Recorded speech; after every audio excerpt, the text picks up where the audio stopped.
صباح الخير عليكم. صباح كله تفاؤل وكله حاجة جميلة.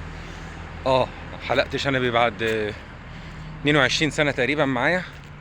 قعد كتير قوي معايا والله، استحملني كتير. طالع النهارده اتكلم معاكم مش في طبخ ولا في اي حاجة. هكلمكم في حاجة حصلت لي انا شخصيا.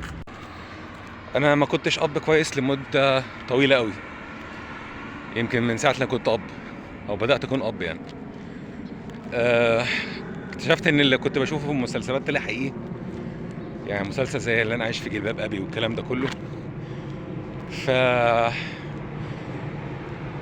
لقيت نفسي دلوقتي بصلح غلطتي، وببتدي اتقرب من العيال، اتقرب من اولادي واعرف ايه مشاكلهم. صحيح الموضوع فيه الاول كده زي كأن ناس غرب بيتعرفوا على بعض،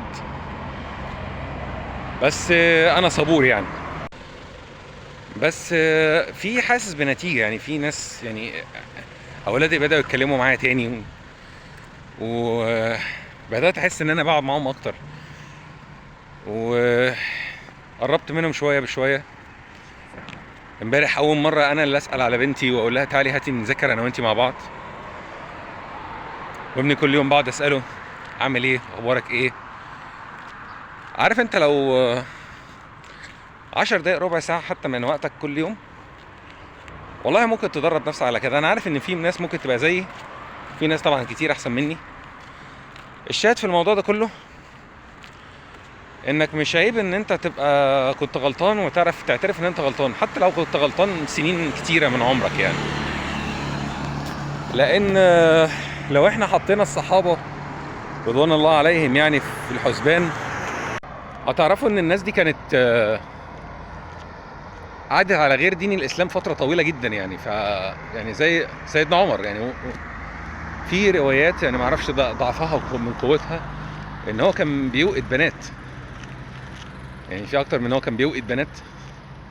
ورغم كده لما اسلم ربنا غفر له كل ده، وبقى من 10 مبشرين بالجنه، واول من سياتي كتابه، من سيؤتى كتابه بيمينه يوم القيامه. فسبحان الله.